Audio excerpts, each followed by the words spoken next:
France ने भारत को 63,000 करोड़ की मेगा डील का ऑफर दिया है। इस डील के तहत न्यूक्लियर पावर एयरक्राफ्ट कैरियर यानी NPAC बनाया जाएगा, जो भारत की नौसेना को एक नया आयाम देगा। और एक चीज है, फ्रांस और भारत के बीच में स्मॉल जो ब्रीडर रिएक्टर्स है, उसके ऊपर भी शायद एक टेक्नोलॉजी एक्सचेंज की बात चल रही है। और आपको मालूम है कि इस बजट में भारतीय सरकार ने 20,000 करोड़ अलोकेट किया है। India single-handedly controlling, claiming and taking over the entire pre-partition history. अब वो कह रहे हैं कि जनाब 1 लाख इंडियन फौजी मकसई गए और फ्रांस के लिए किया। ये इंडिया और फ्रांस को बाइंड करता है। वो कहते हैं हमने वेस्ट को बचाया, आज हम आपके साथ मिलके को प्रोड्यूस करेंगे, को डेवलप करेंगे, को डिजाइन करेंगे। भारत का नैरेटिव यही है कि अब वो उस मुकाम तक पहुंच गए हैं जहां दुनिया में कोई भी इनिशिएटिव उनके बगैर नहीं हो सकता। इसीलिए भारत को UN सिक्योरिटी काउंसिल की परमानेंट मेंबरशिप दी जाए। खास बात यह है कि ये गवर्नमेंट टू गवर्नमेंट डील होगी, यानी कि भारत और फ्रांस की सरकारें सीधे इसमें शामिल हों। फ्रांस द्वारा प्रस्तावित ये एयरक्राफ्ट कैरियर 75,000 टन का होगा, जिसे जरूरत पड़ने पर 78,000 टन तक अपग्रेड किया जा सकता है। ये एक कह लें कि एक इंडिकेशन है इस चीज की कि जो ग्लोबल ट्रेंड्स हैं और जो ग्लोबल डेवलपमेंट्स हो रही हैं, हमें उससे अलहदा कर दिया गया है। हमें इस लायक नहीं समझा जा रहा कि हम भी उन इंटरनेशनल जो फोरम है उनमें शामिल हों। मैंने बात किया था स्कॉर्पिन सबमरीन से, उसकी भी बात चल रही है, उसके ऊपर भी करार होने वाला है। और भारत की जो डीलिंग्स है क्रिटिकल वेपन सिस्टम्स में हो रही है फ्रांस के साथ, क्योंकि फ्रांस टेक्नोलॉजिकल ट्रांसफर भी करने को तैयार रहता है, आपको सपोर्ट करने के लिए भी तैयार है। तो भारत और फ्रांस का जो ताल्लुकात हैं वो बड़े नेक्स्ट लेवल पे चले गए हैं। ये एक इंडिया को जो एक्सेस फ्रांस के अंदर है वो पूरे यूरोप के अंदर इंडिया को वो एक्सेस उस लेवल की नहीं है।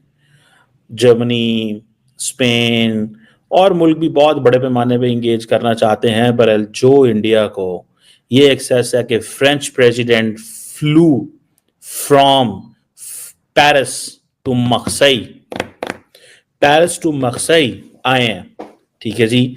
और जहां पे इंडियन और जो फौजी हैं उन्होंने एक तो वॉर सेमेट्री में गए और उन्होंने मिल के इफ्तिताह किया। किसका इफ्तिताह किया? किसका? कॉन्सुलेट का। मजे की बात, 1 लाख इंडियन फौजी जो हैं वो 1914 में लड़े, वो 1 लाख पाकिस्तानी भी तो थे, वो बंगाली भी थे। India single handedly controlling, claiming and taking over the entire pre-partition history. अब वो कह रहे हैं कि जनाब 1 लाख इंडियन फौजी मकसई गए, ठीक है जी, जब वो वहां पे मड्स एंड ट्रंचेस में वहां पे गए और फ्रांस के लिए किया। ये इंडिया और फ्रांस को बाइंड करता है। मैं समझता हूं कि इंडिया की लीडरशिप की स्मार्टनेस चेक करें। That's where they are drawing a new culture. They are linking themselves with the West. वो कहते हैं हमने वेस्ट को बचाया, हमने उनको बचाया। उस वक्त वो कह रहे थे और आज क्या कह रहे हैं?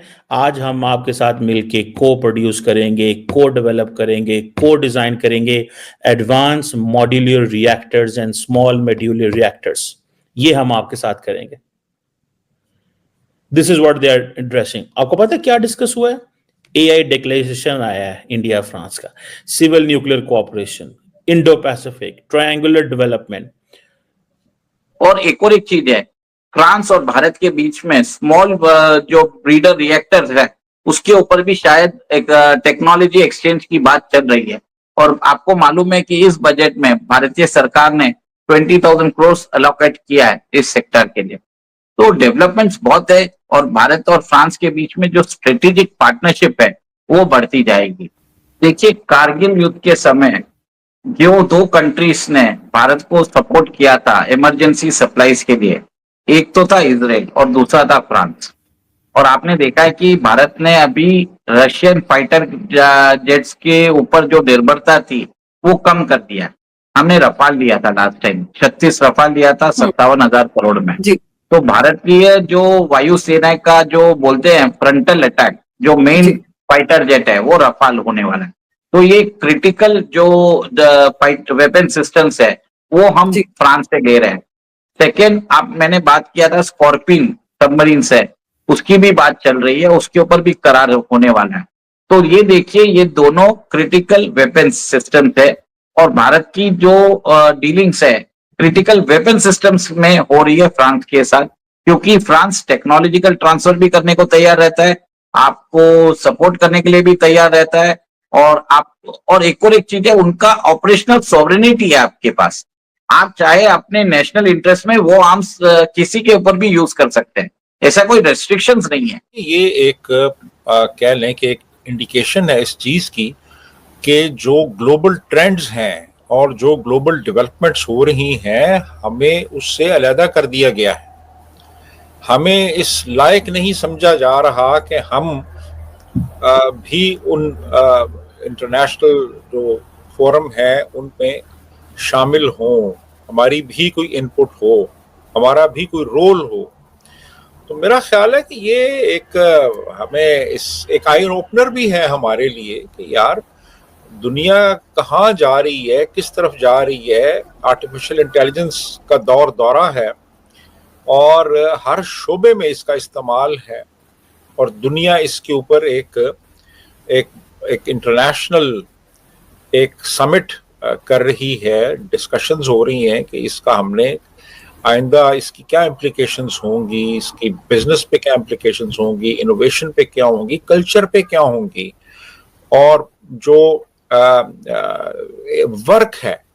वर्क एनवायरनमेंट है उसमें क्या होगा इसका रोल, और लोग बेरोजगार अगर होंगे तो हमने उसका क्या करना है। यानी ये हमारे फ्यूचर चैलेंजेस हैं। आर्टिफिशियल इंटेलिजेंस जो है वो हमारे लिए बहुत से चैलेंजेस भी लेके आ रही है, बहुत से एथिकल चैलेंजेस हैं हमारे लिए, बहुत से हमारे लिए कल्चरल चैलेंजेस हैं, बहुत से हमारे टेक्नोलॉजी के चैलेंजेस हैं, ह्यूमन रिलेशंस के चैलेंजेस हैं।